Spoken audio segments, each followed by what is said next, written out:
నాకు అప్పగించిన ఈ జీవితం నన్ను ఒక స్థాయిలోనికి మరొక స్థాయిలోనికి నన్ను తీసుకుని వెళ్ళాలనుకుంటున్నావు. నేను మరొక స్థాయిలోనికి వెళ్ళడానికి పిలువబడ్డాను.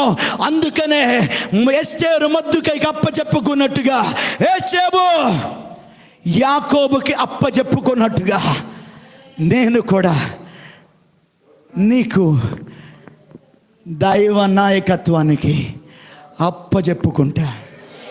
చెప్పండి హల్లెలూయా కాదు, ఆమెను కూడా కాదు, అప్పచెప్పుకుంటా అని చెప్పాలి. చెప్పాలి. హలో కుర్రోళ్ళు ఉన్నారు ఇక్కడ? ఉన్నారా? మీరందరూ యువకులే. స్తోత్రం. హల్లెలూయా.